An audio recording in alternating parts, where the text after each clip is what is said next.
Gentlemen, thank you for joining today's MAP online panel discussion. My name is Maria Ronson, and I'm the moderator for today's panel discussion on a year of COVID, gloom or boom. Please settle down comfortably, and we will now begin our program. I request everyone to please put your mic on mute,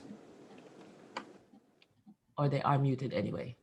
So over to you, Arnold, or shall I? Please read the invocation First, from may the I stage. request everyone to pause and bow our heads for a short prayer. Shall I go for the prayer before the Yes, please. national Yes, anthem? please. Okay. Our most merciful God, we come to you in our weakness. We come to you in our fear. We come to you with trust, for you alone are our hope. We place before you the disease present in our world.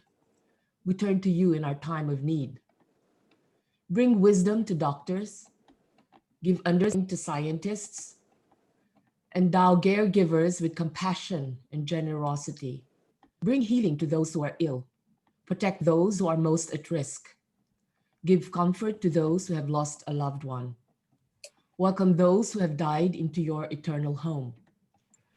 Stabilize our communities and unite us in our compassion. Remove all fear from our hearts and fill us with confidence in your care. Amen. Let us now stand and join in the singing of the Philippine national anthem. Mga kababayan, ang pambansang awit ng Pilipinas. Kayang magiliw, telas ng sinakanan, alam ng puso, sa titik mo'y buhay.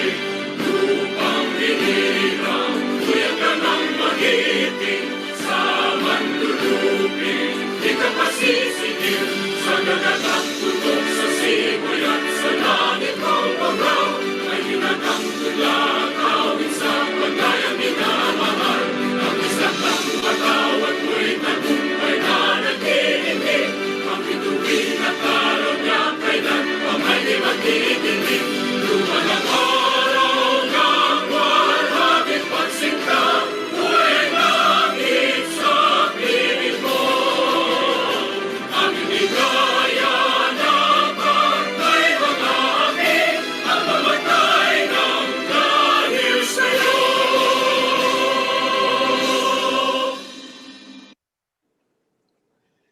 Thank you. Some reminders, please, before we start our panel discussion. I just emphasize the following important house rules. As participants for this online panel discussion, we would like to inform you that you are automatically muted and your camera and video are also automatically off. You may submit your questions through the Q&A button that you see on your screen. With the assistance of our MAP Secretariat, I will read the questions on your behalf. For your information, you will only be able to see the speaker, but you will not be able to view the other participants. And lastly, at any point during this online panel discussion, in case you lose connection, please join again by repeating what you did earlier in logging in. To enlighten all of us on the results of the MAP commissioned University of Asia and Pacific study on the COVID-19 outbreak and its impact on business establishments, a study on business challenges and strategic approaches, please welcome the Vice Dean of the School of Economics of the University of Asia and Pacific, Dr. Peter Lee Yu. Over to you, Peter. Thank you, Maria.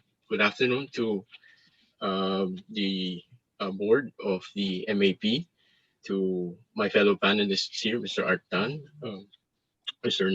Nestor Tan, and I think Attorney Francis Edwin is also here. And well, can you see my slide? Oh wait, forgot to share.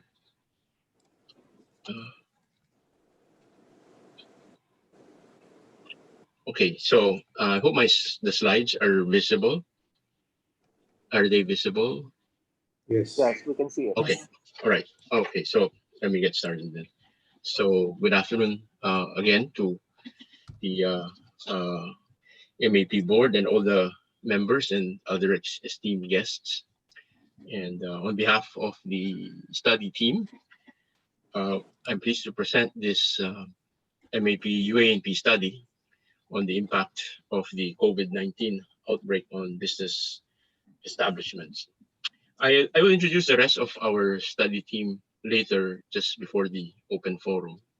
But on behalf of the university, we'd like to express our thanks again and gratitude to the MAP again for partnering with us, uh, for choosing us to partner with them on this study.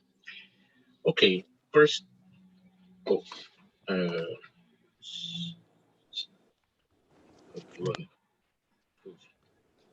slideshow pa pala. Okay, here. Okay, so first, let me just give a brief outline, no, or gist. No? In other words, can give away the plot of what I'm going to say this afternoon.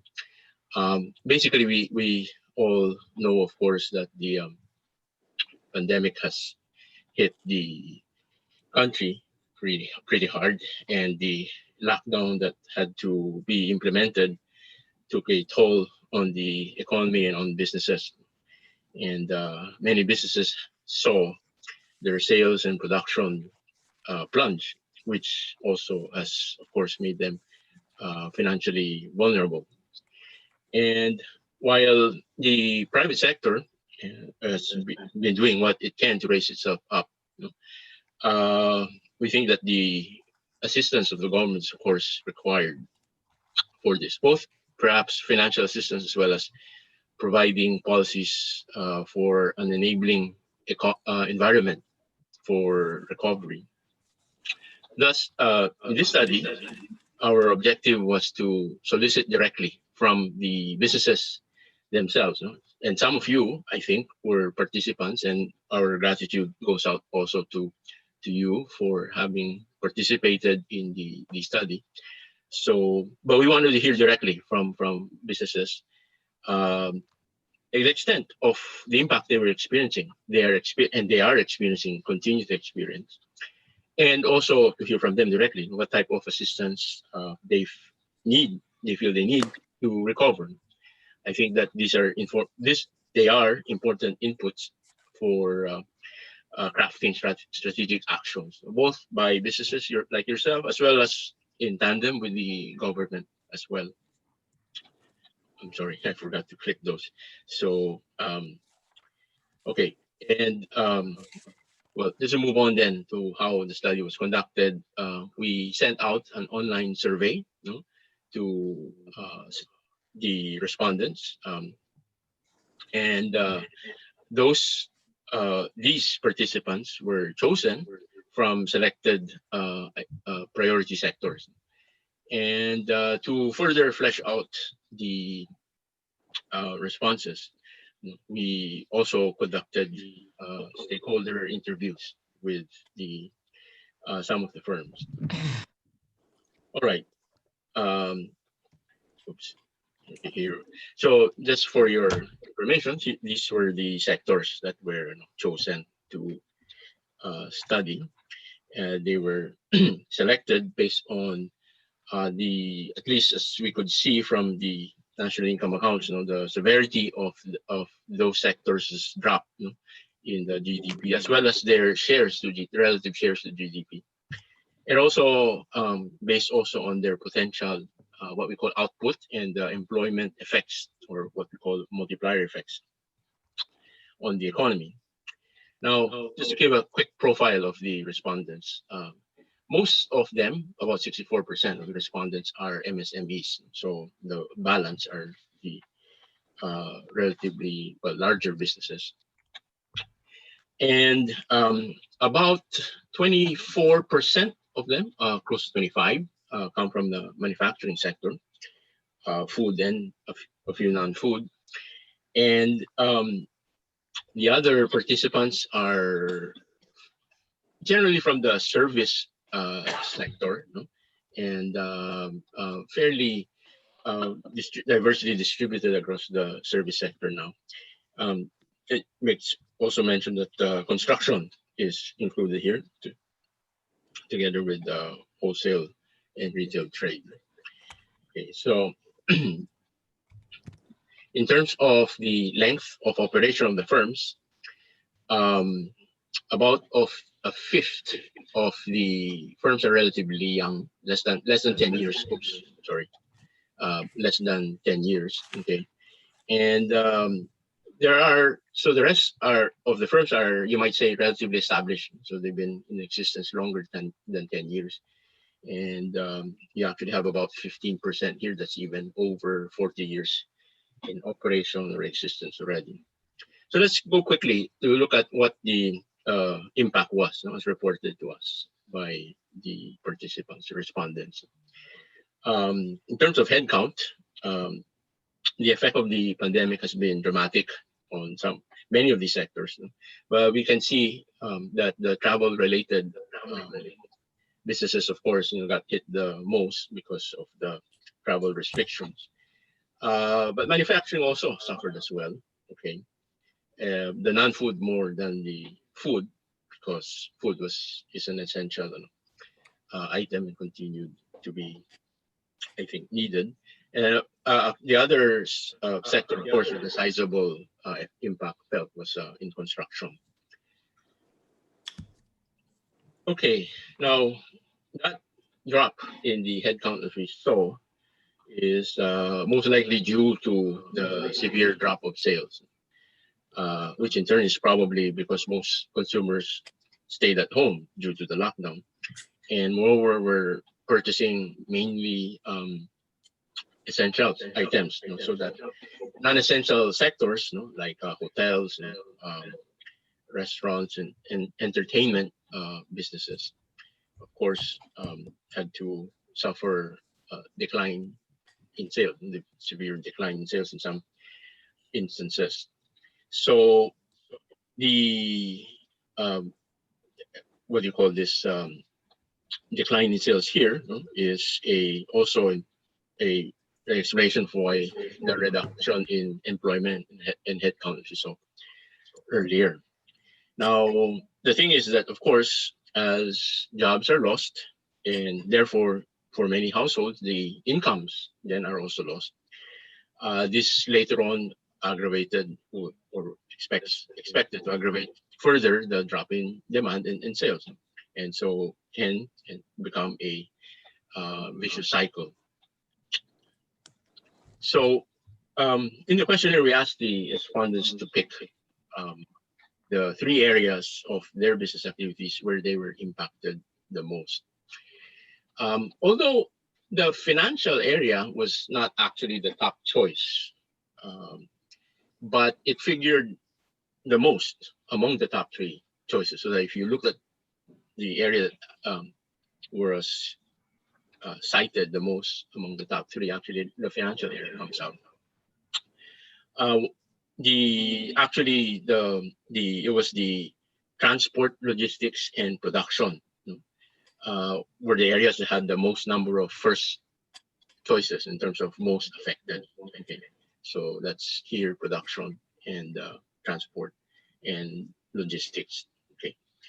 No, I'm sorry. It's the sales, sales and production, the most first choice votes. All right. So for a view on some of the experiences of the respondents, some common challenges that firms reported facing in the area of production.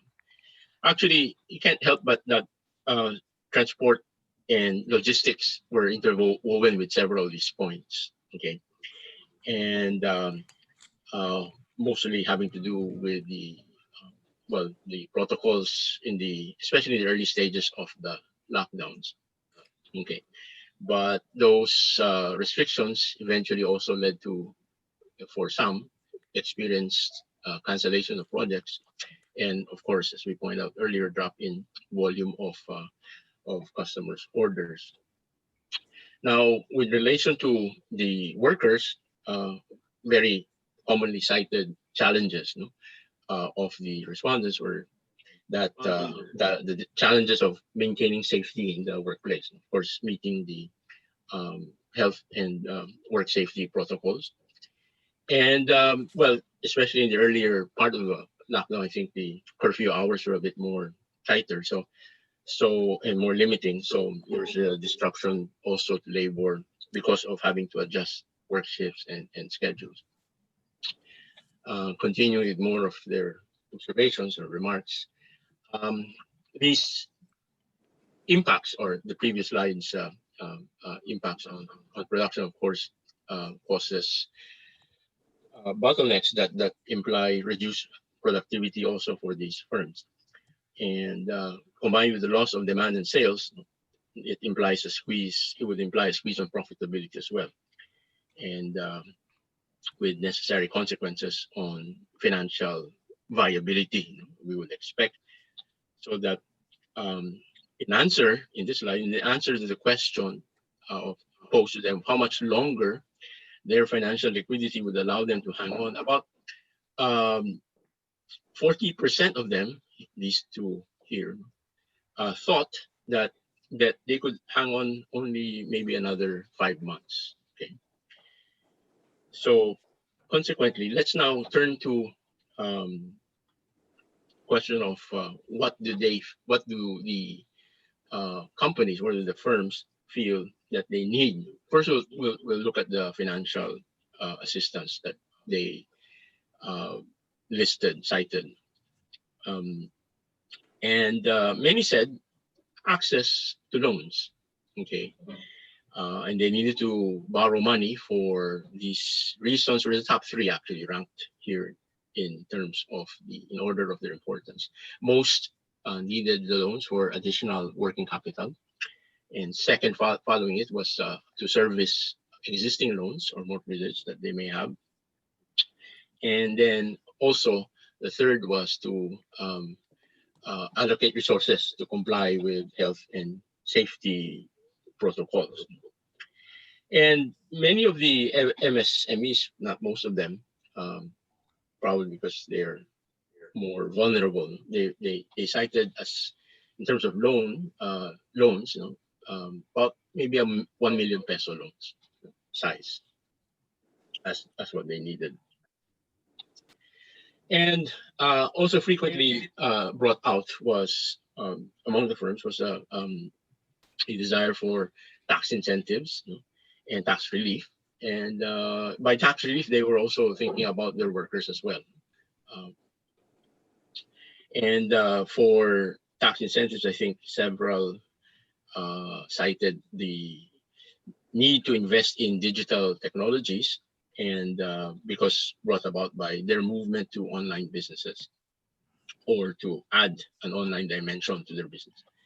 So meanwhile, many also cited a need or assistance, for helping them tap new modes of financing, like peer-to-peer, crowdfunding. In themselves, actually, also these new modes are also online, or digital forms of financial financing, and also frequently came out, and we include here among the financial assistances that would be needed were subsidies for utility expenses, and subsidy for the additional costs that they have to incur because of having to meet the health and safety protocols today. As for non-financial assistance or policies that they're looking for, well, there was a very clear request for having clear, consistent health and safety protocols. I guess this makes it easy for them to plan, especially moving uh, goods or people from different localities to another. And in fact, actually, indeed, many of the other points that they brought out had to do also with mobility. So there was a mention of having the DTI help facilitate mobility of goods, and other points here basically related to helping streamline procedures so that they can have smoother and faster business operations. Interestingly, the last point also was brought out. Several were seeking not by financial advisors, not finance or not funding, but rather advice actually on how to report, meaning their financial statements, because apparently these supply chain disruptions require perhaps different uh, forms of reporting. So those were the main remarks and suggestions brought out by the firms, and then the team also discussed other policies that are important. I think it's the oops sorry I yeah, I skipped this slide. So there are, before I go to the team's other recommendations, there are also other non-financial. We mentioned already that many are moving to the online sphere of their operations. So mentioned earlier, so firms are seeking incentives for investing in this shift to business digitizing their businesses, and to help meet the added costs. And some of these added costs, of course, include training their people as well for the new um, mode of business. Okay. Now, but it was also pointed out that if they're going to move online, then they need a commensurate ICT infrastructure in the economy, not just for the firms, of course, but because even now the customers, of course, the consumers will have to be going online. So many were calling for government policy regulation to improve the ICT infrastructure. And also, they pointed out that there would be a need for they would like to see also, although I think many government agencies have already started, but they would like to see the government continue to enhance their digital platforms as well. They're shifting to digital platforms themselves so that they could, especially those government agencies they commonly transact with, they can have faster transactions with them.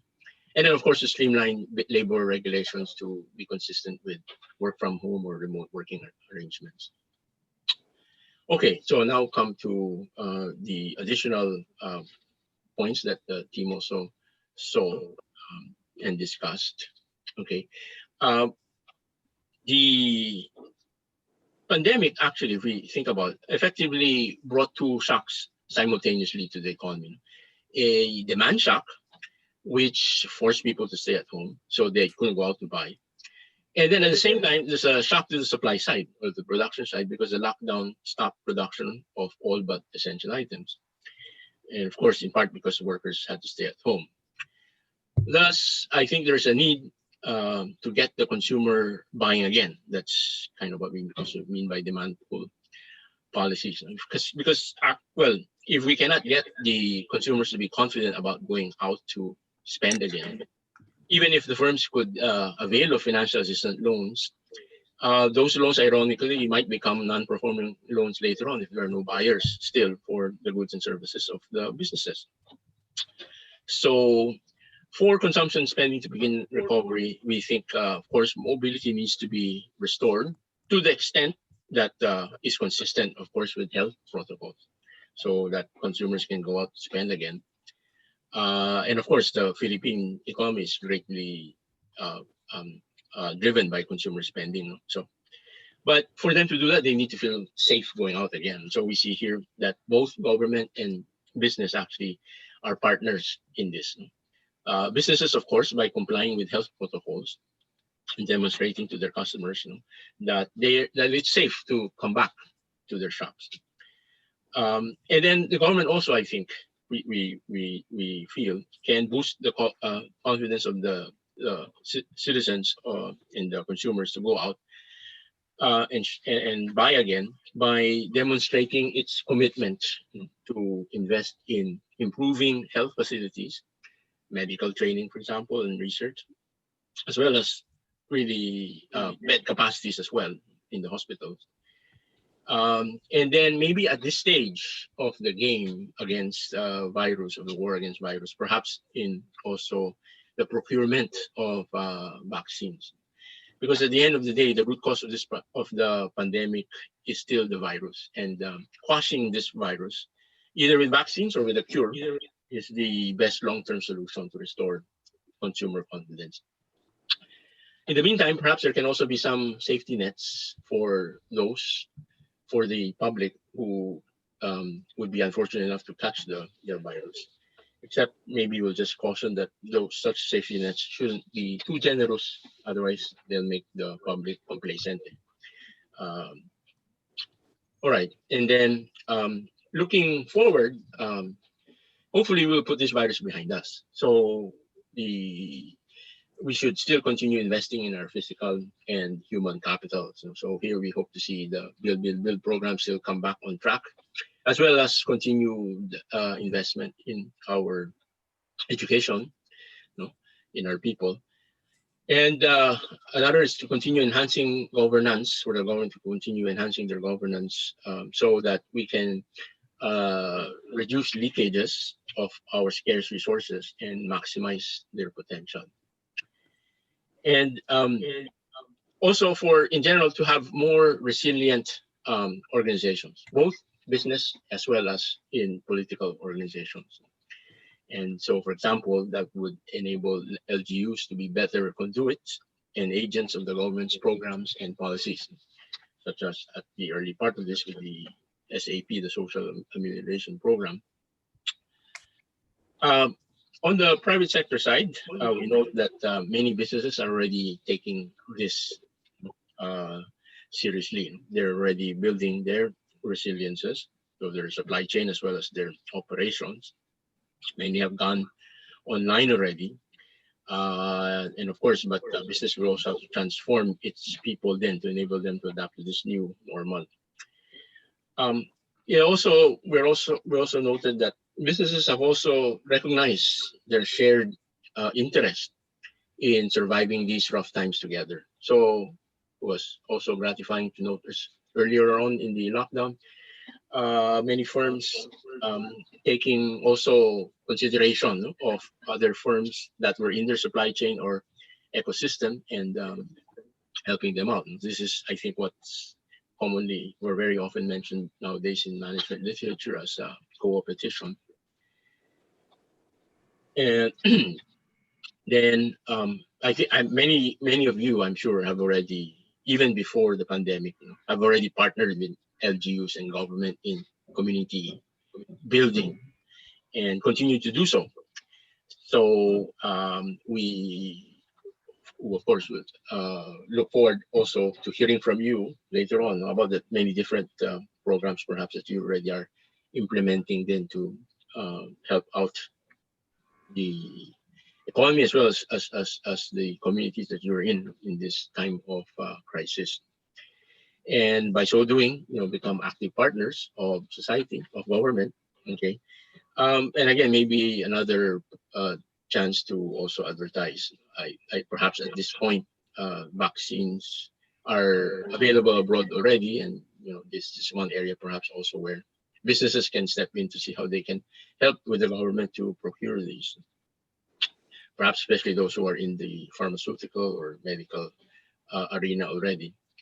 And then lastly, this is very important for business associations.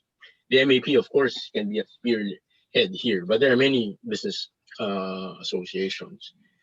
And business associations can more than the government probably play a critical role as a facilitator or coordinator. It's like a conductor of an orchestra.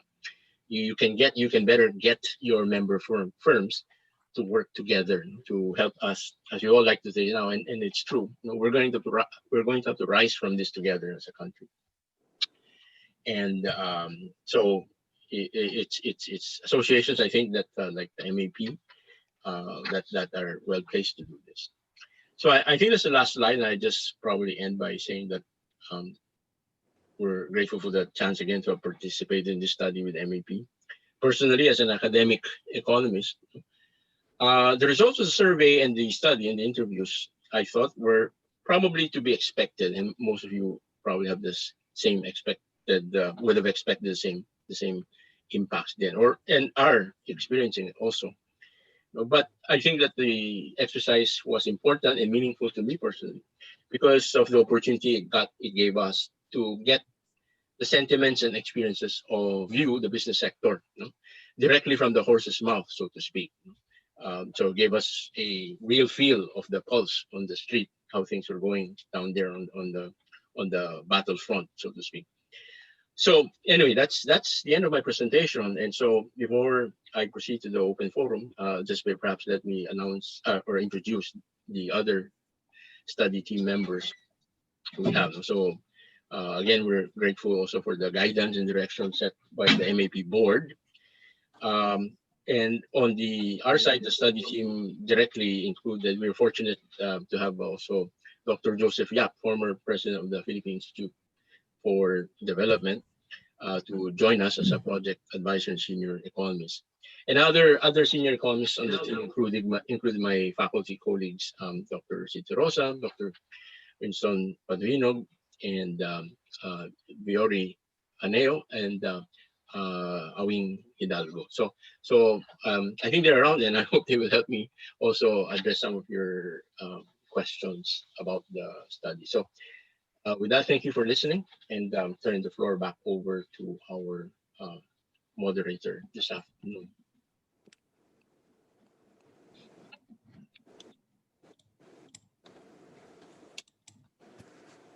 Okay, thank you very much for that, Peter.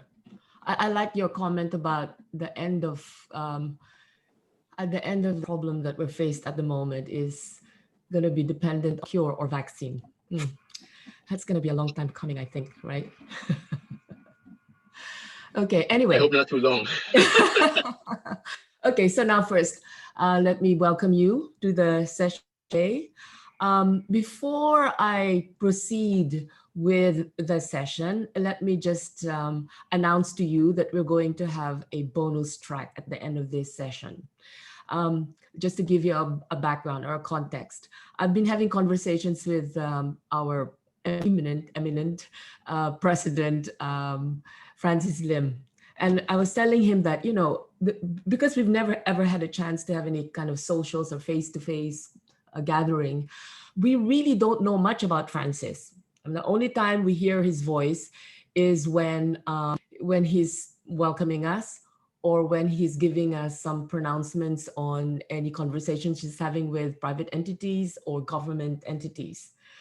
So I said, wouldn't it be nice to just at the end of the session today, where we could have probably an informal one-on-one and, find out how it's been for him as well, because, he's been the president of MAP for the whole year. He's done quite a lot for us in these very difficult circumstances. And why not, let's let what he has to say and find another side of that we probably haven't heard, and maybe we'll come up with something. Make it as short and as interesting as possible. Right, Francis? Are you with us? Yeah. Francis? Yes. We'll make it short and exciting. Okay, yes. So I hope you... I hope I can so do justice. I hope... He's taken off his coat so that, that kind of gives you the kind of ambiance we're going to have in that one-on-one chat. Okay. So now, Arnold, I have both the other panelists with us, right? So, because I only can see Peter in my screen. Is that something that should I get? Is Art with us and Nestor? Yes, Maria. Nestor here. Yes, I'm here. Good. Nestor and Art is as well? Yes, we are. Good. Okay. So again, let me welcome you to our last and final session of the year on MAP. Our topic for today is answering the question, a year of COVID, gloom or boom? To be able to answer this question, we have asked the members of our panel in the very first online session that MAP did this year. And just to remind you, that was 9 months ago, before the tyranny of hourly Zooms descended upon us. And so at this point, I'd like to introduce to you our panel. Let me introduce to you first. The Vice Dean of the School of Economics of University of Asia and the Pacific, Dr. Peter Lee Yu, who gave you that brief introduction on the study that they made about COVID and the effects on the way we do business. The second is the CEO of Integrated Microelectronics Incorporated, Mr. Art Tan. And the last is the President and CEO of BDO Unibank and the Management Man of the Year 2019, Mr. Nestor Tan. We were supposed to have another panelist, Magellan Fatalino. Unfortunately, he had to bow out at the last hour because of some medical emergency, personal emergency. So it'll be just the three of us today. Before I start the session, or as a foundation for our discussion today, I'm going to show you a video. And the video are sound bites from our first panel, from our first session in April. I chose some sound bites. The first couple of minutes encapsulates what the panelists have had to experience when COVID struck and when the lockdown was imposed on March 16 or 17. The last half of this brief video addresses what were the expectations. What was it going to be, gloom, or basically addressing more or less what we'll hope to address at this session. What were their, did they see it as a land of opportunity? What was the landscape going to be like? Was it going to be the swell? Was it going to be gloom, or a way to re-engineer the way they do their businesses? So, and in the middle of that, I haven't actually warned Art about this. In the middle of that, I interspersed something that was never really picked up in conversations in the Map Viber group, and which I found rather intriguing, and that is what China did to IMI in terms of trying to support the business during the lockdown, because I'd like to address that, because don't forget, Trump has called this COVID-19 virus the China virus. So it's interesting what China had done, because I'd like to also delve deeper into that part of the conversation. So at this point in time, let me ask Arnold to please play the video.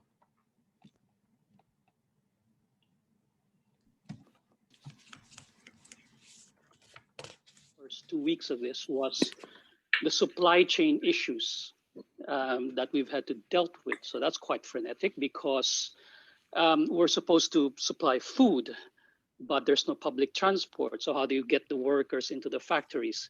Then we become a school bus service, and then we go out and put shuttle buses out, and then you have to deal with checkpoints. Then you deal with certain LGUs making their own lockdown decisions. So we've experienced a lot of manpower, materials, services shortages, issues with our suppliers not being able to deliver certain things, finding alternative materials. So all of that, right? So all of that has to be dealt with from a supply standpoint. And then from a demand standpoint, very quickly, within 2 to 3 weeks, you see the change in consumer habits. It's the situation where a lot of SMEs don't have business continuity plans, the lack of sophistication to plan for something like this, and not having that relationship needed to avail the loans they need during a time like this. We are actually moving to a digital process, but we believe it's years before we're able to get there. The COVID scare may have accelerated us a few steps, but it will revert back to the slow pace by which it's going, meaning you can't move faster than the market. So how are we preparing for it? We're preparing as if what we're having now will continue, but we have the luxury of moving back a little bit to where we were if our clients should prefer to do so. But the bigger issue for us is how we take care of our employees. because we are geared for pre-COVID, not post-COVID. We should come out with a much more extensive testing mechanism for everyone so that we can then contain the workforce necessary in order to support the economy, be it in SMEs or in large manufacturing areas. But the rest of the world are operating under that condition. They're coming into different cycles. Of course, the China factory, the ones that are out and running already, and they've already recovered. But the rest of the world are also going into its own cycle. So the Philippines will have to play along those cycles, and I just want to make sure that we continue to be relevant to the global supply chain. If not, then I think it's going to be affecting us on a long-term basis. The factories that we have, that we continue to have the operators on standby, on forced leave, and coming up, the government compensated us for keeping those workers. I mean, one fact, I think trade war and because of the COVID and because of the material and the amount of operators that we have in that one factory, the government paid us roughly close to $2 million as subsidy in order to keep the business operating in support for keeping those workers. The people who will lose out on this will be resilient enough to pick themselves up and move on. The big issue that we need to take care of really is that these businesses create jobs. So we need to find a way to make sure that the job creation remains strong and that we tide over the daily wage earners during this period. So I still believe that coming through third crisis, we will survive and we will be resilient. What the crisis brought upon to most businesses is the opportunity to innovate and really reevaluate as well. Innovate and reevaluate their current businesses and create better versions of it moving forward. The opportunity that we have now is to start putting in and resetting the infrastructure that we have so that we can compete in this new norm that's going to happen. Because if we don't, I'm telling you, the new norm is going to leave us, because that is where everybody is going to be. Okay. So I'll start with you first, Nestor.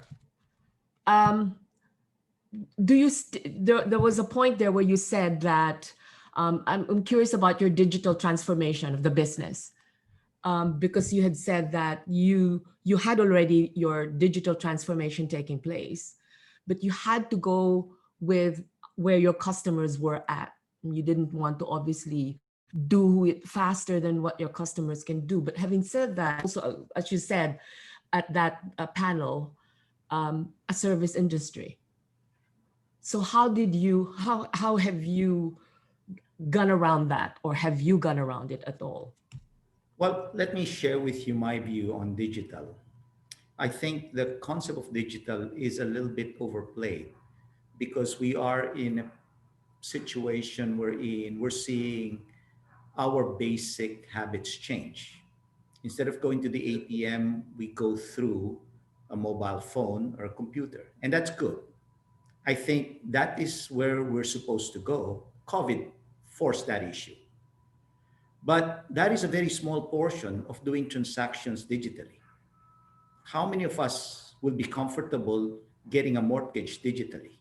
How many of us are really comfortable making sure that our documents are digital without us having to hold anything to prove that the transaction did occur? Those things will take time. So in my view, what happened with COVID accelerated digital transformation in business. But I'm not sure it's going really to take us a big step towards digitizing commerce. There's still a lot of runway to go before we're able to do that. And like I always say, we are we can only move as fast as the market is willing to accept it. Okay, we are a little bit arrogant if we think that if we digitize, the people will move. I don't think it works that way. I think we are actually at the mercy of the customers that transact with us. I'll give you an example. I was arrogant 25 years ago when I thought that the passbook is not really something that we should be working on, right? 25 years hence, the passbook is still here because our customers like it. So that is what I mean by the comment that I made. And the emphasis that we have when we say we're going digital is we're looking at mostly payments. But payments is a very small portion of commercial transactions in my industry. Mhm. Okay, but where is the growth at the moment? So you've got the mass market that is looking at GCash, you're looking at digital payments, digital wallets, and then you have obviously the other business, which is providing credit, loans, etc. So are you looking at those two operations differently or putting one higher Okay. priority over the other? How are you approaching it? Maria, if I may use something graphic, we are in the intermediation business. We borrow money, we lend money. That's the dog. Payments is the tail. Okay, the tail will have a hard time wagging the dog. We are still a bank, and I think that's the thing we have to accept. Okay. Well, as I mentioned earlier to you, there must be a reason why you were map man of the year, and you know where the business is going, and you know where and how to conduct the business. And this is, as you say, these are your priorities will be. Yeah, I think there's no question. Digitization is taking place, but we have to be cautious that we don't go ahead of what people are willing um, to accept. We have to keep pace with the people. GCash did a good job. They kept pace, and so the other banks are keeping pace as well. So if certain areas of banking move in that direction, then the smarter banks will have to follow. But you will probably have a hard time building a digital capability and hope that the others or the market will just adopt it. They have to be comfortable with it. Is BDO attached to any telco business? Are you working with them on are digital wallets, or is the concept of digital wallet something that you're looking at, or that's not your No, we have those. We have those. Telcos are suppliers to us. So we use them and we're reliant on them. We have digital wallets, which we call cash card. Then we have the normal accounts. So we actually are able to effect digital payments out of them. Admittedly, probably not in the same efficiency as the GCash of the world, but we're getting there. Okay, and the other comment that you made, what is important to you are your employees. Yes. That you said that you were geared up for pre-COVID rather than post-COVID. Yes. So what have you done in the last 9 months to address that issue? Well, I think there are three things that we need to keep in mind. Number one is how we approach COVID is a matter of attitude. So if we look at it in a negative way, then we will be overcome by fear. If we look at it as as something that's positive that we can overcome, then that's a good start. The second thing is that we should play the cards that are dealt us. We are all in this situation. So we can wait for pre-COVID to come back, or we just have to work forward and adjust with COVID. The third is the concept of here and now. We are here and now. So the sooner you get ahead of the curve, the better. And I think that's the thing that we had to instill in our people. But having said that, we cannot ask them to put their lives at risk. So we made sure that we took care of them, the workspace, the testing, the health kits, the COVID care that we have. We put all of those things in place so that they have the confidence of exposing themselves and going to work, knowing that there are safety nets within the organization that they can count on. Now, this may sound like a stupid question. Yeah. I understand that, the Philippines obviously has not bought the vaccine. Yes. And it will be a while before we're able to get our hands onto it. Mhm. Will private entities like your bank have the ability, because you would have the ability to purchase them, but would you be purchasing vaccines yourselves, or will you go through the government processes to acquire it? I think, Maria, the problem is not the desire to purchase the vaccine and to help our employees or to donate. Our problem is actually supply availability. At the moment, we're looking at, by some estimates, end of 2021, early 2022, to procure the vaccine. So if it's available, clearly there is interest on our part to purchase the vaccine to help our employees. Now, you're aware of the Joey Concepcion Initiative, or you may be aware of the Joey Concepcion Initiative, that syndicated a group of private corporations, a tripartite agreement between the private sector, the government, and AstraZeneca. And that was a good initiative to get us earlier in the queue, to get us in the queue to get the vaccine earlier. Now, is that enough? No, but it's a good first step. So it's not the desire that I think is the problem. It's the availability of the vaccine that we will have to grapple with. I see. Okay. So I think I'm just gonna let you rest for a while, and I'll go to Art now and ask the question of how have you coped for the last 9 months because you were so concerned about the Philippines not lagging behind in the supply chain in your global, in your global business. How have you coped in the last months, Art? It's been, and I saw that video. Now that I reflect on it, I'm going to be a lot more mellower. But that was good, though. I'll follow my idol Nestor here. We don't want you to be mellow in this session.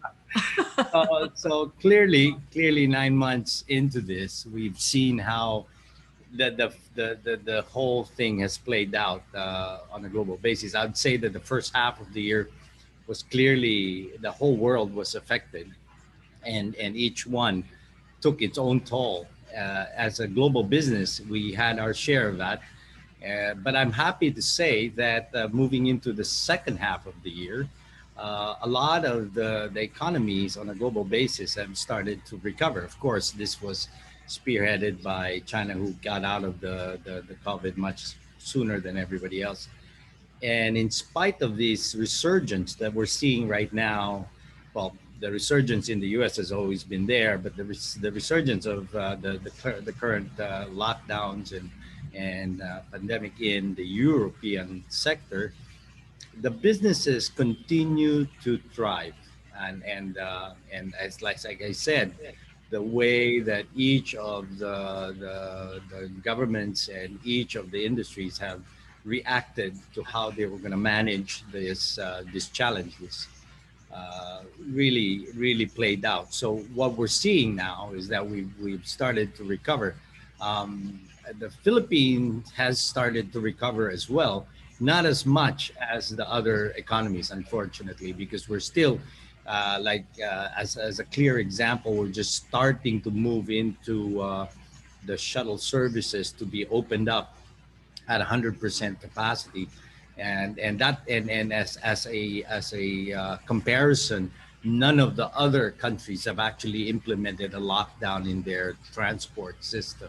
So their view of how to manage the economic crisis that stemmed from the health crisis actually was showed how resilient their businesses have been, their economies have been to the market.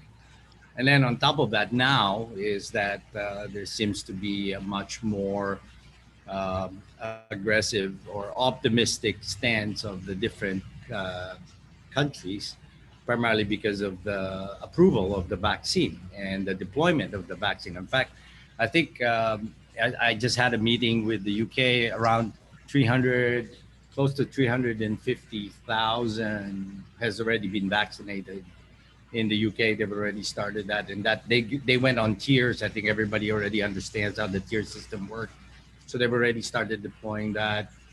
We got notice already from our other European sites that the vaccine is going to be undertaken by the government and it's going to be deployed free to everybody, including those that are actually not even citizens. So as long as you are in the country and you're going to be part of the exposure system within that particular region, you'll be vaccinated. So those are the So underlying now, things. I'm intrigued then, from what you had said, during the lockdown, or sometime in March and April, the Chinese government gave you $2 million, to show their appreciation for you keeping the factory open. Actually, it was not an appreciation. It was part Mhm. of their stimulus package of how they were going to intervene so that the health crisis does not morph into an economic crisis. That's their method. It wasn't just the Chinese. I have to say, just to be fair, we got subsidies coming from the Bulgarians. We got subsidies from the UK. We got subsidies from Serbia. We got subsidies from the Czech Republic. And then there was intervention that was done in some sorts out of Japan. Of course, the United States never went on a lockdown. So, but they offered. There was also a stimulus package for furloughs in the United States. So these are not gifts. These were targeted and qualified financial intervention that the governments did in order to protect the economic side of the business while they focus on the health crisis by putting in more infrastructure into the healthcare facility, by making sure that they got the right testing protocol, by putting in either lockdowns or not, and so on. And this differed by region. And so has the Chinese government given you any other gestures like this to keep the company? Every site, and it's not just us. It's every company in. So as long as you meet the criteria, and they have several criteria that you have to meet. So it wasn't just a free check that was given to everybody. There were criteria that need to be met. As long as you met those criteria, then you will then have access to the stimulus package, which we did, and so that's why we were able to secure those. And I think by last count, it was even more than the initial one that I said in March. Right. What we are right now, but Double? Was it double? Treble? but to be fair, just I think so far we have close to 7,000 employees in China, over 5 different factories to date. So we're fast forward to where we are now. They went on a lockdown in March. They got out of the lockdown by April. And so by now, and we can either believe the general information that's coming out of China, but at least I have empirical data that I have of the factories and the employees that we run. And from that point on to where we are now, we have not had a confirmed case yet in the factory. Oh, amazing. So I wonder whether a vaccine is going to be an incentive that's going to be dangled at you um, to help you with the business. Well, it's what Nestor has already shared. There's already a movement that's being done by the private sector in order to be able to avail of being able to intervene and help. And the protocol that's been set is that we can acquire the vaccine so long as we donate an equivalent number of vaccine to the government. So. Okay, now let me ask you a question about survival. So you carry various parts of the business. You do automotive. You do health and wellness. You do telco and all that, right? So now you're balancing. The automotive industry is probably not doing so well, so therefore it's being compensated. Whatever losses you have on that one is compensated by growth in other parts of the business. Is that right? Yeah. In health so which one, health and wellness and the telco? Actually, the mobility part was affected initially, but it has actually recovered significantly as well. And so from that point, I think the numbers that we have is the China, the United States, and certain parts of Europe is already selling vehicles pre-COVID levels. So the Philippines is lagging. That's a given. But the total Philippine market for automotive is only 200,000, 300,000 vehicles for the entire country. And the total number of cars consumed in China is, for example, 21 million. The United States is at 15 million. So that's the number that. So the total market is actually recovering now. And what's actually interesting is the platform is changing significantly, meaning that there's more electronics that's going inside the vehicle now more than ever, right? And so that base fades well for IMI, for example, that more and more percentage of the value of the vehicle, regardless of what vehicle it is. And then in the Philippines, I have to report as well, even though the personal transportation number may have gone down, the logistics part, which is now a core of how we're being able to move goods in and out, is driving. So the commercial sale is actually doing very well in the Philippines as compared to the personal transport side. Now, okay, now let me kind of veer towards you were really hung up on the fact that the Philippines didn't lag behind because of the lockdowns, the ECQs, the MECQs, and all that. That at some level, at some point during the height of the lockdown, you only had about 1,000 people providing the service to keep your supply chain going. And then you said, but ideally you wanted 6,000 for that to operate effectively. When did you actually achieve that? We're running at around at 80% level right now. So we're doing that in a hybrid manner, both keeping those that why not 100%? Because the cost basis is significantly too high. Remember, I am as we speak, I'm only allowed to use 50% of a shuttle bus, which means that my transport cost to move the same amount of people is 2x.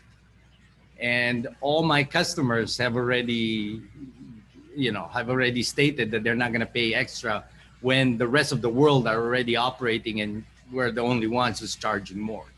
Right. So we have to eat that. And so I'll have to manage now the financial model to make sure that we're still slightly competitive here in the Philippines, right? Okay, right. I guess the point that moving forward is, since we're touching on what the future holds for us, one of the things, and during that time I said that the manner of how we're going to manage our health crisis will determine the competitiveness of the Philippines vis-a-vis the rest of the ASEAN nation as we move out, right? And I think that is not going to be more pronounced than now, because now that there is already light at the end of the tunnel for the vaccine. And so now it's a matter of both the vaccine availability and vaccination process and everything that is around that, the infrastructure, the healthcare system, and then how we're going to be able to deploy that across, will determine now when the Philippines will be able to compete with Vietnam, with Indonesia, with Thailand, who already has a protocol set that by second quarter of next year, they're already going to be open. Right. I'll go to Nestor. Nestor, because I read somewhere that you already were almost back to normal operation in June. Am I right? Yeah, around What July. does that mean? That all your branches, you never closed any, or how did that, what does that mean exactly? Well, the first thing is that all of our branches that can reasonably be opened are now open. And when I say we have a handful that are inside buildings that are closed, so clearly we cannot open them. We have a full force now in head office to process the transactions. And we've been servicing our customers in a normal way since July. So I think we are as normal can be. So everybody's masked.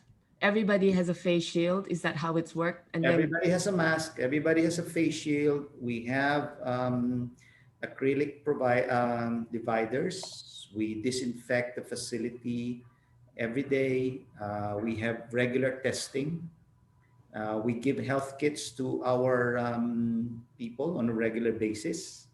And we have a hotline called COVID Care. If people are worried about how they're feeling, they don't have to go out, and we have doctors on the other side of the line to help them out. okay, let me push a question to you from one of our audience, Trixie Ariola. Yeah. With a wide credit and debit card customer base is BDO not yet adopting mobile payments where the card account is attached to the mobile profile of the customer, so as to do away with the physical cards like it has been in China for about a decade now?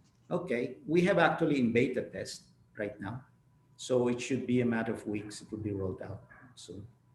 Okay, well, okay, good, excellent. One more question your way. What is your comment on the government stimulus efforts to date to address COVID-19's debilitating effects? That's from Leah Francisco.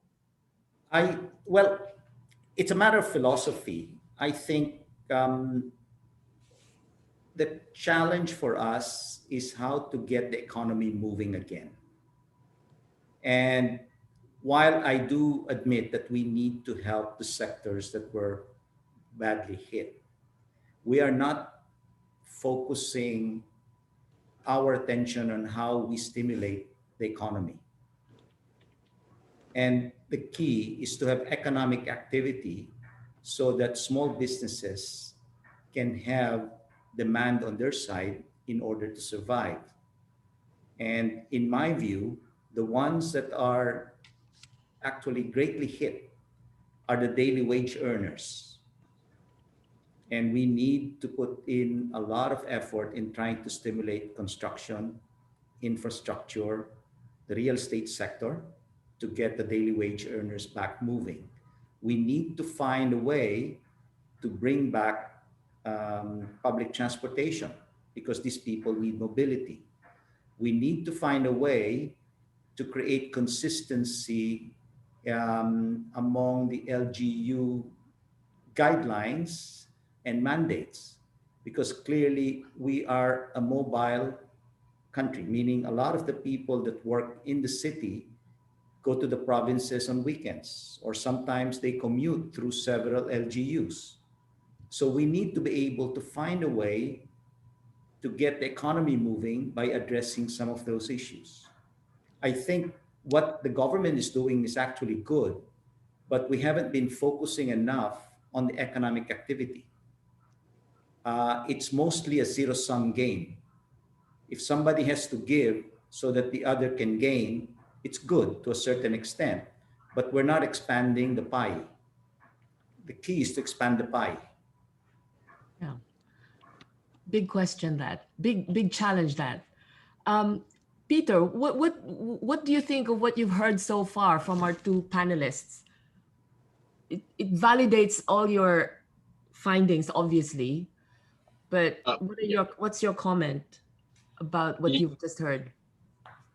yeah. Well, I agree very much with what Nestor was just saying, and that's what we were pointing out. I mean, we can give the assistance to the firms, and I think that we should. And these are extraordinary times.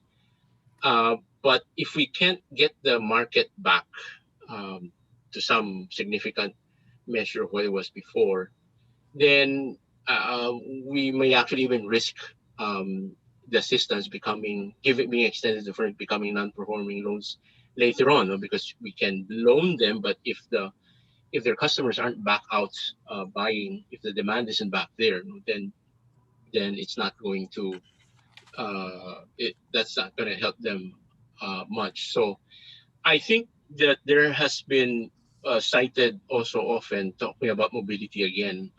Some indicators from Google I recall seeing where among our neighbors actually in the Southeast Asia, where our mobility actually fell the most.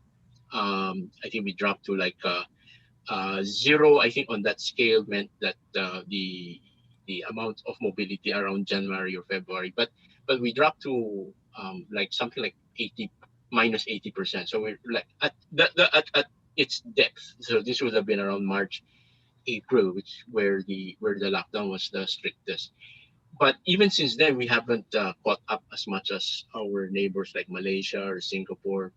I don't remember the numbers exactly now, but I think Singapore, for example, or certainly Taiwan, I guess, would be closer back now to zero, which is to say they're back at January, February uh, levels. So uh, that's it's two things. It's demand and supply. I mean, we by all means we should help the firms and the producers survive to continue operating, but they also have to be able to sell. That means that the buyers have to be buying also. And I mentioned that it's a vicious cycle. I mean, when we've felt or when we have seen jobs lost. I mean, if you've seen your neighbor lose their job, that's an additional sort of dagger over your head. I mean, I may still have a job, but I might tighten my wallet a bit more because I'm not sure. Whether I will still have a job next month, right? So it would be helpful if some kind of stimulus package is indeed forthcoming. I think I said it's extraordinary times. I think that as a country we probably have to accept that we may have to borrow against our future. Fortunately, I think that our fiscal position, due to fairly responsible management among the past few years, we're in a better position that we have been in the past. So there might be space for some borrowing, both local or as well as foreign. So that's the way to go. I think it's not the only way to raise revenues, no, from from the country standpoint in order to help those who have been affected at the moment. But I think we'll have to take the view, and I we have to be positive and about it. No? It's kind of like we're gambling on our future, that we're going to be able in the future to pay back, that we'll be able to pay back in the future. And I think that we are all confident that the Filipino naman is going to be resilient enough, no? And as I said, as long as we continue to invest not in our infrastructure, in our education, the Filipino worker can pay it back naman in the future. So we perhaps accept that we'll have to take on a bit of borrowing right now to help those who have been affected. Okay, right. Now I'd like to just kind of lighten this discussion a bit.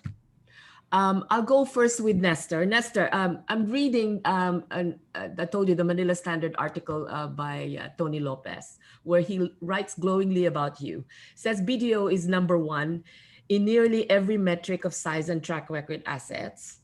And he deposits, loans, etc. Yeah. So you have so much money on your head, so much revenue sitting on your head, so many people that report to you. How do you decompress? Um, Actually, I You have don't. simple habits. Netflix will do it for me. I just need a day or two where I don't have to think about work. Any particular program that you're looking at rather than, is it Well, no, I like thrillers. So right? now I got hooked into something that I didn't realize existed. This is a series called The Blacklist. Right? Okay. So, I'm Physical exercise. What about Oh physical yeah, exercise? Do you have but it anything? doesn't have to be. I've been doing that ever since. Right. I You wake up in the exercise morning at 5 o'clock, four 5 to 6 o'clock. times a week, so it's a Okay. way to keep me sane. So yeah, but I'm not complicated. It's just give me a day where I don't have to think about. I don't have to decide. I don't have to think about anything. I'm happy and I'm recharged for the next week. Okay. All right. And what about you, Art? Art, I know that. So hang on. Let me just remember. You've got 17,000 employees. Is it 22 countries?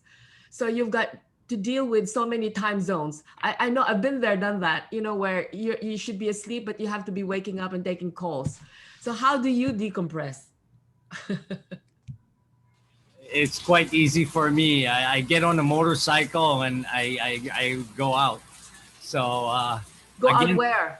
uh, any short trip, even if just going down to Binondo, man, it's already a feat. You're by yourself. That Everything sounds is open. stressful. That sounds stressful in No, Binondo. it's quite great. I mean, the two sports that I do that actually puts me in that mode is motorcycling and diving, because those two you have to pay attention. You can't have your mind wandering off. You gotta pay attention to what you're doing, and that in itself is to me very relaxing. But isn't dealing with the traffic in Binondo enough to kind of stress you out? No? It enhances your senses. So it helps me Funny during way. meetings. Yeah. I can be talking to a room full of people, and my peripheral vision and senses is better than most, because when you're riding in the Philippines, you have to take care of the tricycle, the rooster, the dog, the people who never follows the rules, the jeepneys that will just stop anywhere, and so all of that you're processing as you're going. So it Obviously, helps. you're not the sort of person who will want to sit down and watch Netflix. I watch Netflix. I do watch Netflix on certain things, and the one that has caught my attention lately, it's already finished in 3 seasons. I'm waiting for the fourth one, which I Which one which was that? Which one was that? Ozark. Oh, okay. Right. Okay. So Okay. All right. What about you, Peter? What do you do? Well, I try to maintain at least doing 3 times a week still of exercises, but mainly indoors now, whereas I might have like to go out to the gym in the university and run around there or play table tennis, but but we can't go there now. So I try to do at least 3 times a week still. Exercise following some calisthenics on YouTube. And then, well, just make sure, I guess, that I have some quiet time in the morning and in the afternoon, just uh, praying. I'd have to say that these 9 months I've become a better prayer. Maybe perhaps possibly because I feel the need more. No, it's a bit of self interest, I think, but renewing, I guess, my faith, because in the end, I think we have to trust in the Lord. So what I mean, I'd like to take away your map hat, or the hat that you used for the survey, and I'd like to ask you as a professor. Okay, Mhm. are we losing a generation as a result of no access to, I mean, the only way for you to go to school, so to speak, is online. It's not a face-to-face situation. Are we losing a generation as a result of this? Um, I don't think so. I mean, we have at the university embarked on online learning, or we call blended learning, where it's not going to happen forever. No, I think something that Nestor and Art also were talking about earlier about digitalization struck me also. Um, it takes time. I mean, it's me as a teacher. I cannot. I will admit I am not able to immediately become an online teacher. I'm gonna have to learn how to the different ways of delivering a lecture online, and it doesn't have to be it doesn't have to be exactly a replication of what you used to do face to face. The trick might be to realize that because you have a different medium, you also need different materials to give to the students, different sorts of exercises perhaps, and I'm sure that I haven't learned yet even now fully how to do a better job of it. um the and I also think that, like all, not just us in education, but I'm sure also the likes of Art and Nestor, the Filipino businesses are also creative and imaginative enough to think of how to see where there's a market need, for this. And I think that because of the new, well, quote unquote, new normal, later on down the road, if there should be, I don't necessarily think that there will be a very significant deficiency in the learning of students. I think they still are able to learn. They're learning in a different way. But I'm sure that for us in the education sector, I'm sure we'll find different um, packages, services that we can still offer in the future to quote unquote augment, make up for whatever may it is that we'll find later on that students did not quite learn as well as they might have in the past. Um, but they're also learning, I think, new things. I mean, me, for example, I mean, now I know how to use Zoom, I know how to use Microsoft Teams, I know how to use Google Meet. I actually don't Well, think I that's want to do. useful. Well, yeah, I actually don't think I want to do a face-to-face meeting as much as I did before. Except of course with friends for but perhaps even discussions, paper presentations. I mean, the Philippine Economic Society, we ran our annual meeting last November entirely online. So I think there are going to be benefits also from this. We'll adjust also to new ways of doing things. Okay. Probably not go back exactly to normal, but perhaps a better normal where we have blended new elements of doing things as well. Okay. All So right. yeah.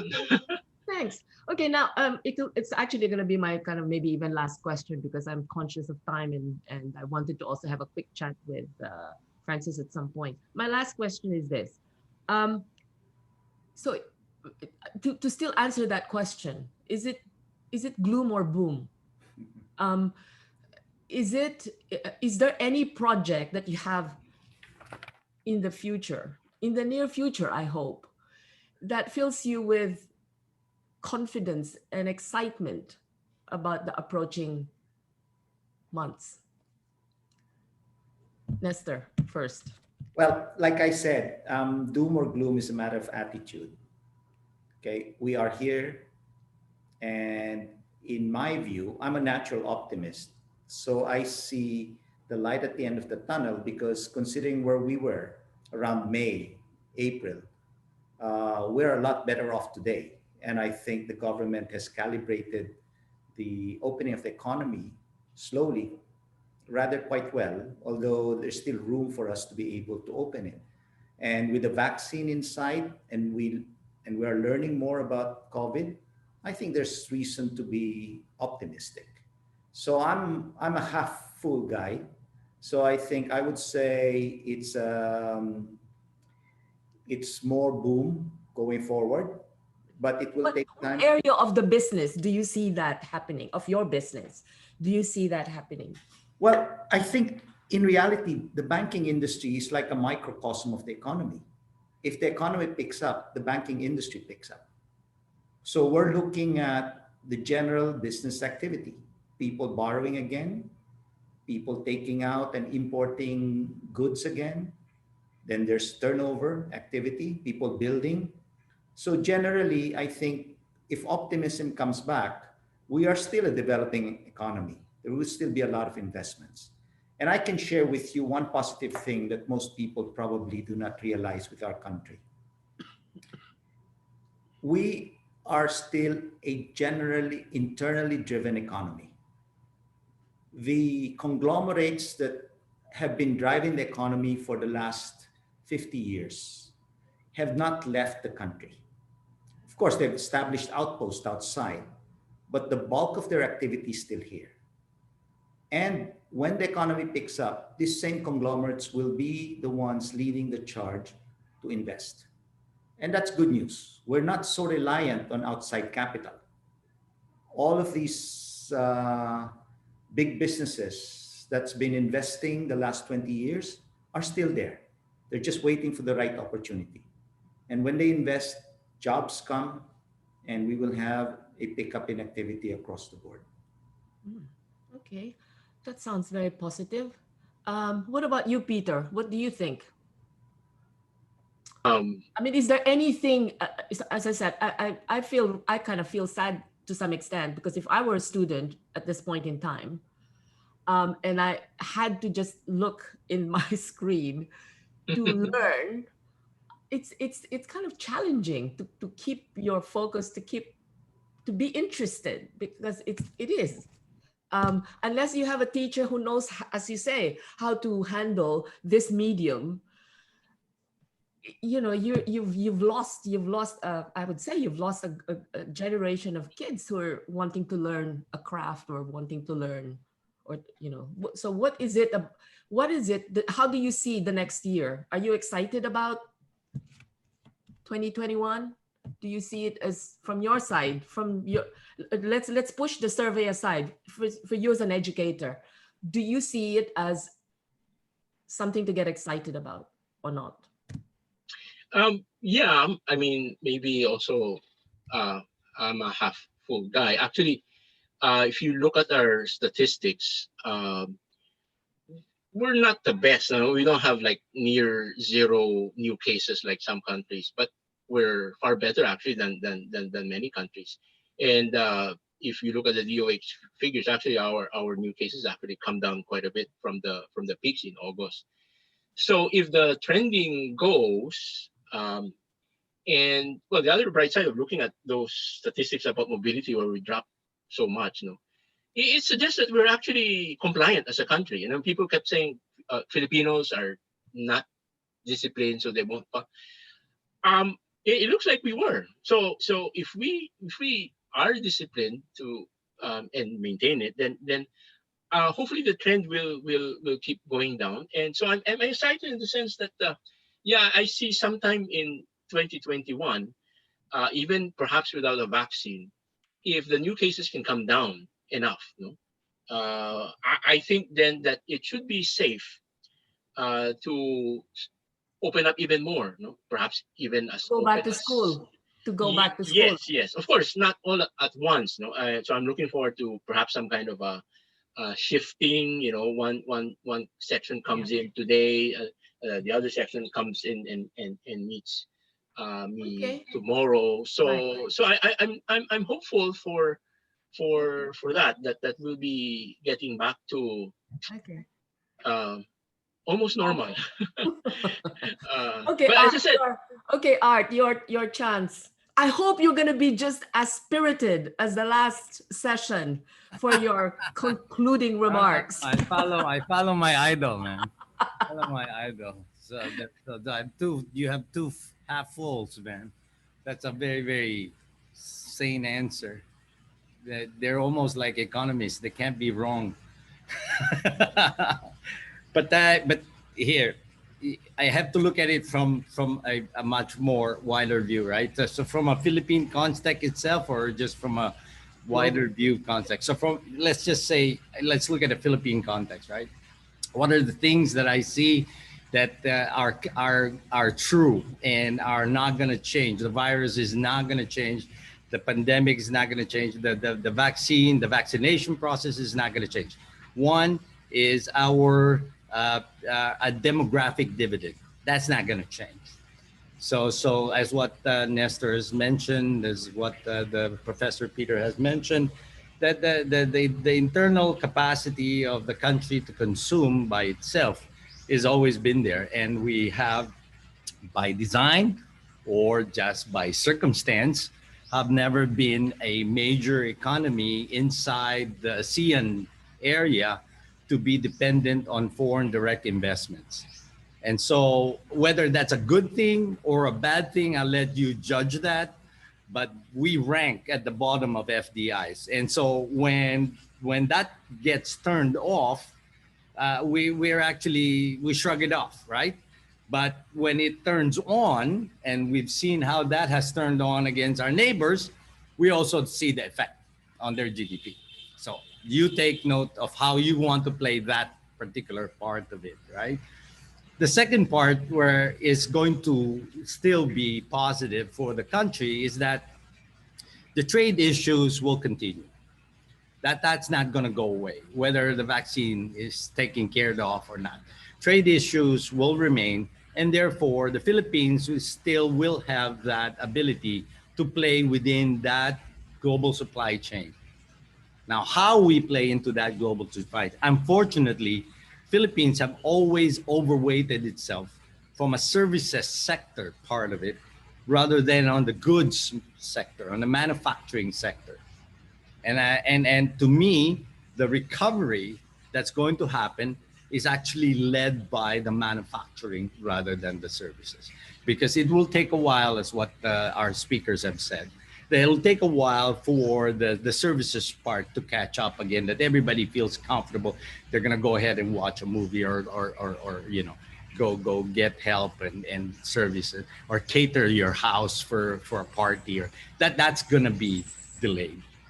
The goods part is happening right now, and this is the reason why, if we look at how Amazon and how all these financial institutions, online sales and everything else are trading, because the goods, they're not trading services, they're trading goods.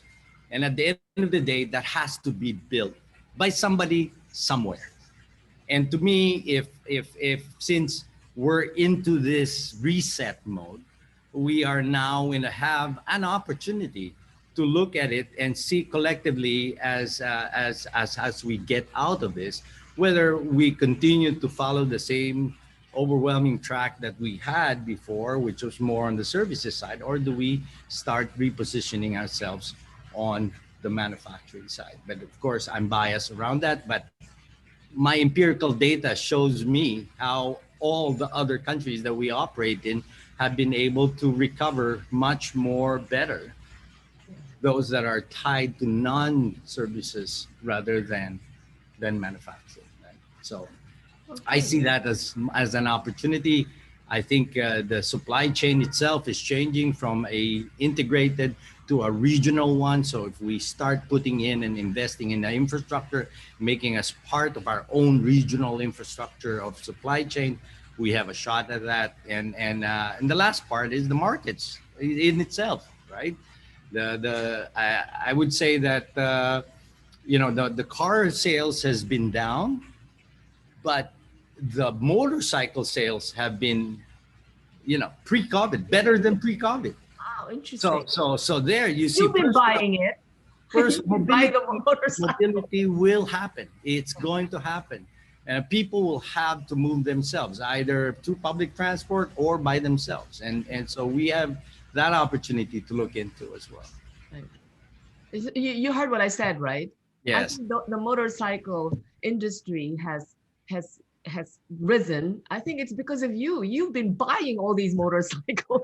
You and your friends. No, I just to share something like what Nestor did, is that a trivia that probably very few people know is that the KTM motorcycle that we built this year, 2020, we have built more than what we've ever built since 3 years we've produced motorcycles. And 80% of that were exported. Right. Fully built, Philippine made motorcycles exported. Where to? China. What? Okay. Right. China. That's See? very good. Oh, So okay. so it debunks all of these things that the only thing we can do is consume goods. We Right. can actually compete. Amazing. Well, that's a very nice kind of positive tone to what seems like a very kind of dire situation where we're in, right? It's very nice. Thank you very much. There you go. I Um, learned from the last time. yes. Took you 9 months. I have You to. got there. But anyway, so I mean, I'd like to just use a statement given by a former chief of staff of Obama, Rahm Emanuel, in an article published in the Washington Post, where he said, "Never allow a good crisis to go to waste. It's an opportunity to do the things you once thought were impossible." So I think, I mean, as you heard from Nestor and from Art and also from Peter, you cannot leave this session feeling depressed. I mean, it's full of hope. Look at this motorcycles story, made in the Philippines to China. I mean, that's a lovely story to start the Christmas season with. A positive news that the Philippines can still compete and provide services that a country with a billion population can use. So you could have about 1 billion sales, Arthur. Art. Anyway, so on that note, I'd like to just say thank you very much to both Art, to Nestor Tan and Art Tan, and also to Peter for taking part in our session today. I enjoyed it, and I hope you enjoyed it as well. It was a brief moment for us to be together again after April, where the atmosphere is so different. I mean, at the time we were all just kind of baffled and puzzled where we would be. And I think just hearing from what you had said, both of you and also Peter, it's kind of hopeful. It's not really as bad as we think it is. We're not yet there. We're not yet home, but we're getting there. And I think that is the message that you have put across today. And on that note, I'd like to say thank you. I'm not going to say that the session is adjourned, but I'd like to just wish you both, that the three of you rather, a very Merry Christmas. And I hope you can just stay and listen to what words of wisdom that Francis will impart in the brief moment that we will be spending time together. Francis, are you still around, awake, or excited about this last bonus section? Listening very intently. I hope we didn't let you down with that session. Very good session. Right. So, I mean, as I said, this is a bonus track. And for you to just kind of understand also Francis, because we don't know who he is.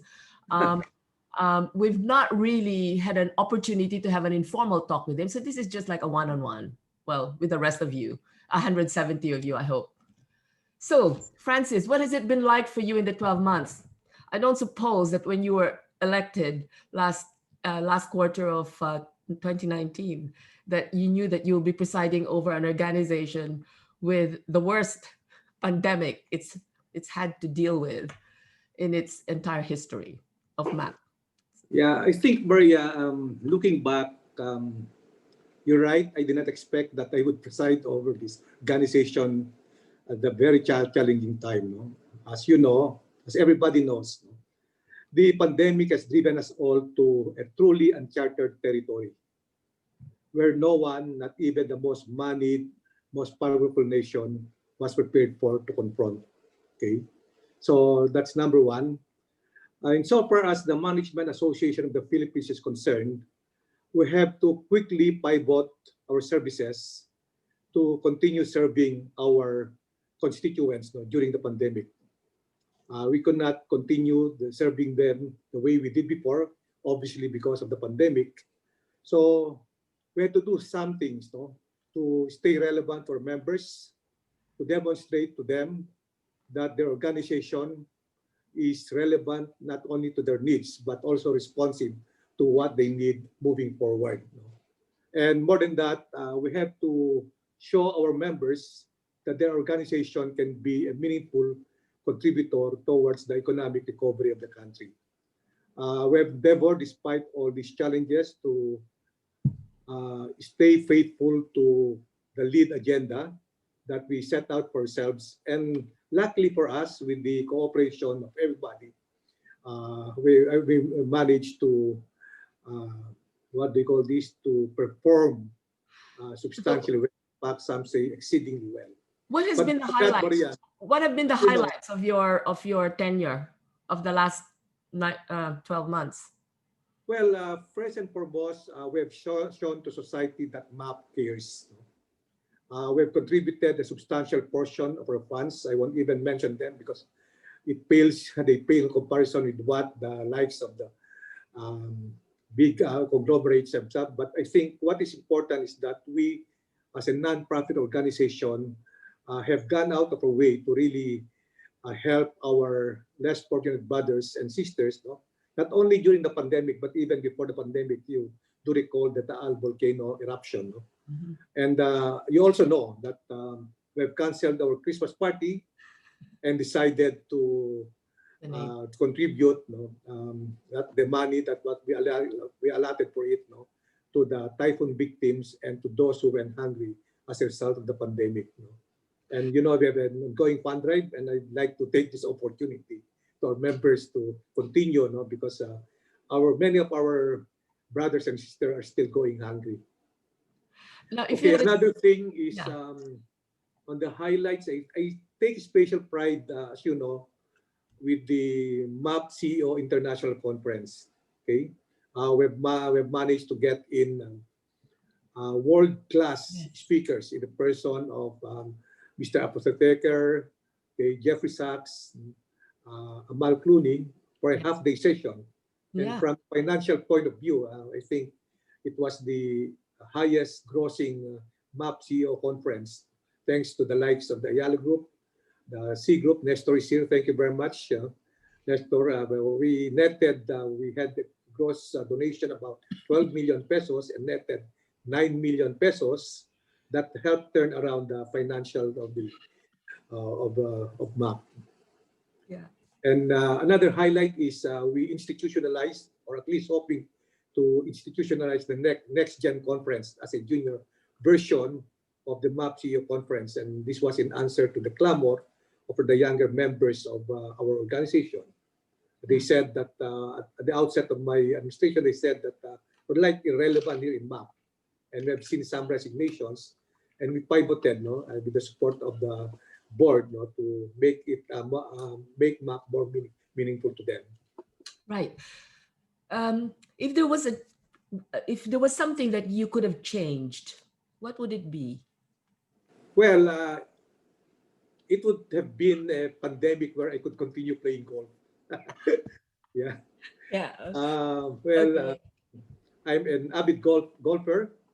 What do you mean you couldn't play golf as a result of COVID? I mean freely play golf, because the pandemic is quite risky. And I've seen friends who play golf, but unfortunately have been infected. So my wife, I'm the obedient husband. My wife. He's married, by the way. I was given instructions. That was what instructions to Maria. Okay. No, I play golf not only for the golf, but because of the walking.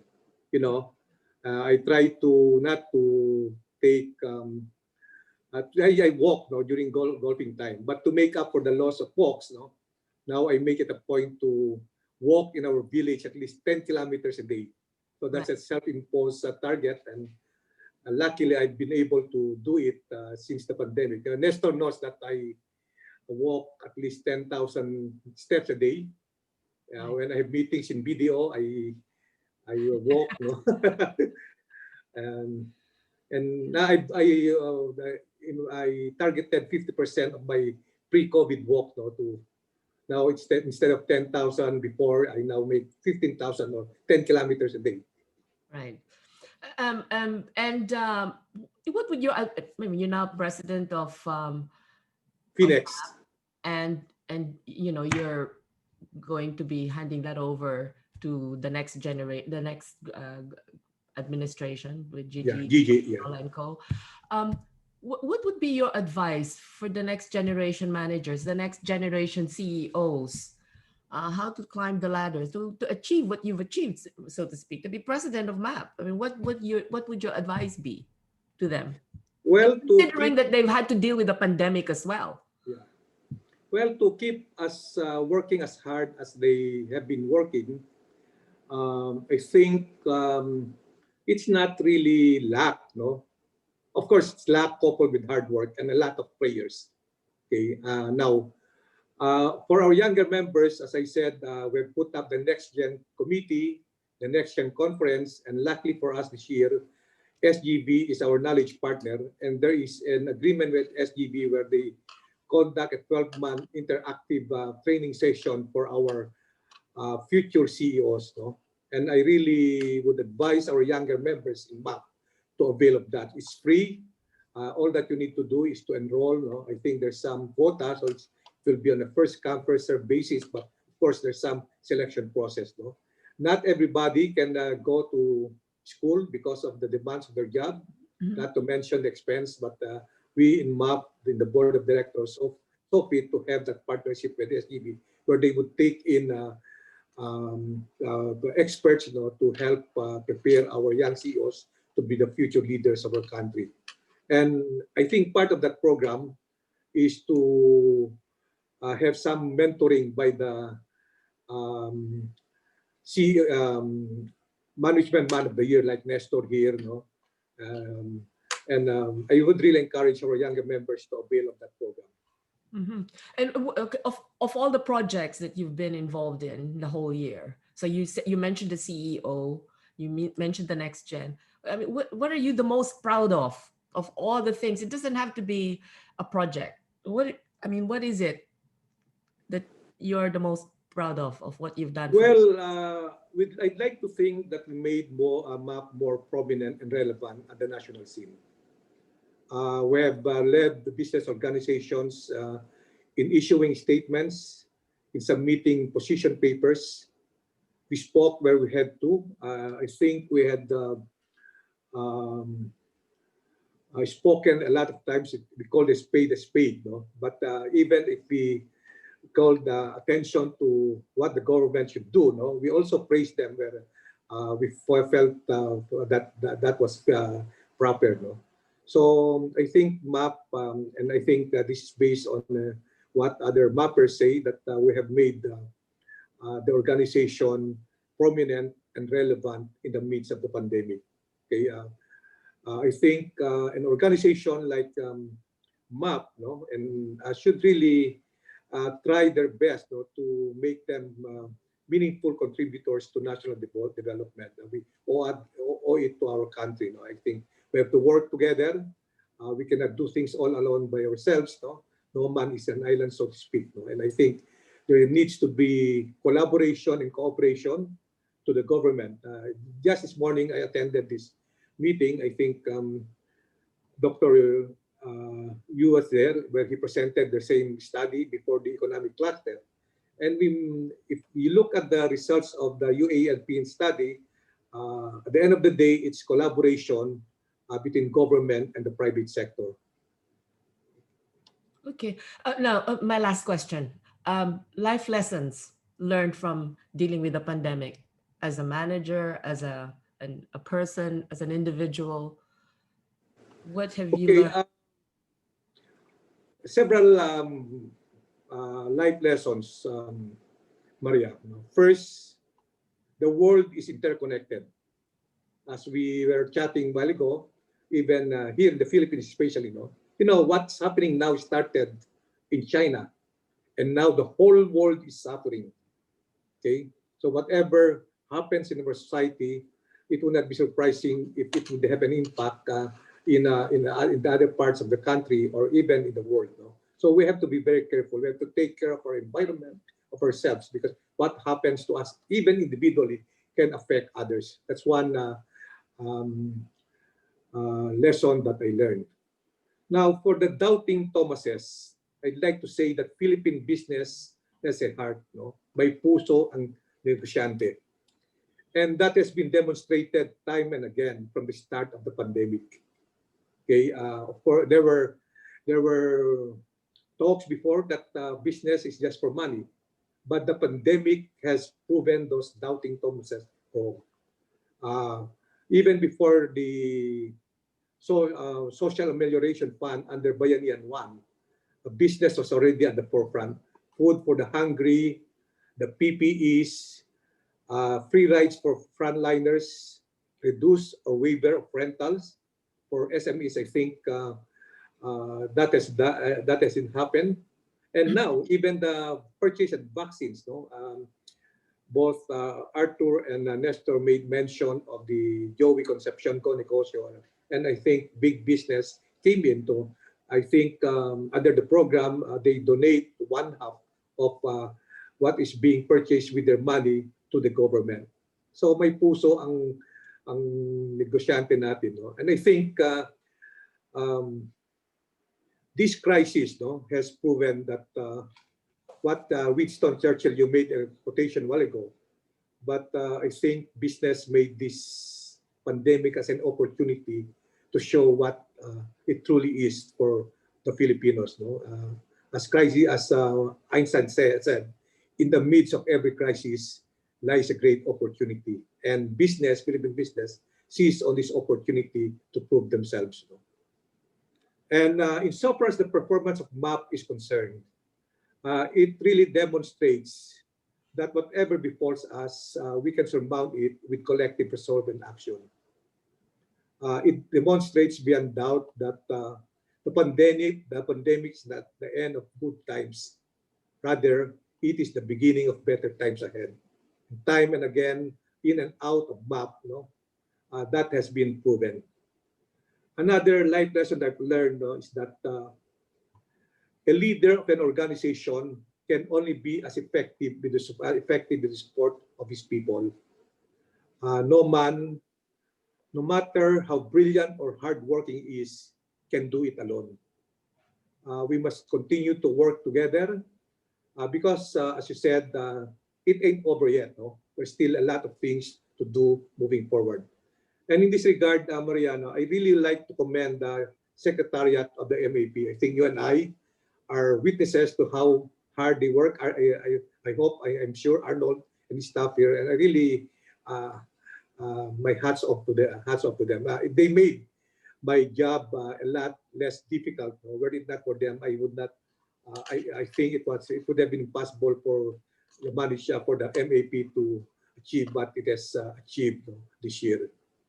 So, and I think like Nestor, okay, one thing I noticed is that the Filipino is an optimist. I think Nestor is one of them. No? COVID-19 has posed challenges for us, but not surprisingly, based on the survey of the CEOs, no, commissioned by MAP, conducted by PwC, the CEOs are optimistic as they could be. For example, based on the survey, which we presented, I think, during the last CEO survey, 83% of our CEOs expect the Philippine economy to recover within 1 to 3 years. And 59% of them, majority of them, are confident that their organization's revenue growth prospect over the next 12 months, they're confident about the revenue prospects within the next 12 months.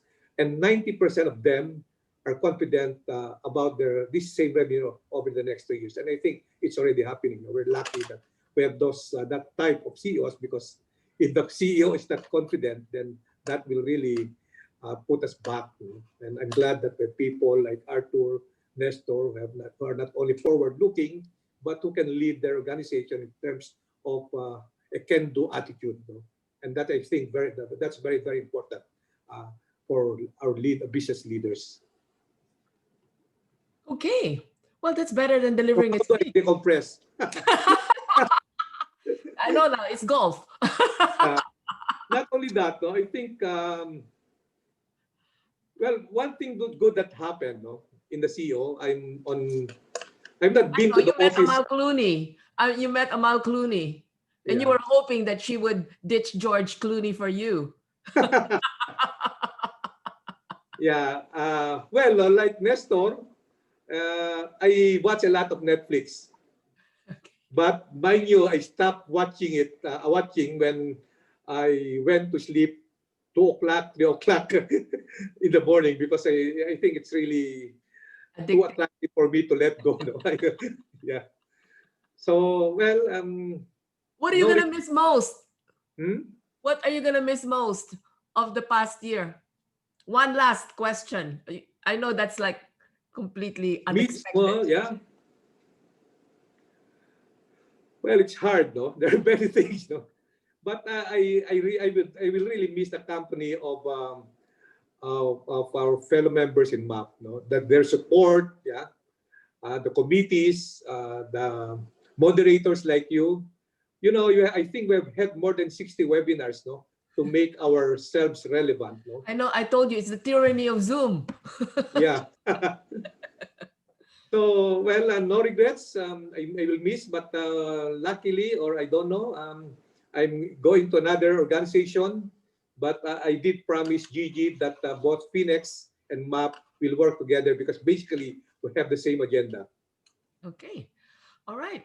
And on that note, guess what? It's 4 o'clock. Oh. I made the right time. Okay. Thank Thank you you. very much, everybody.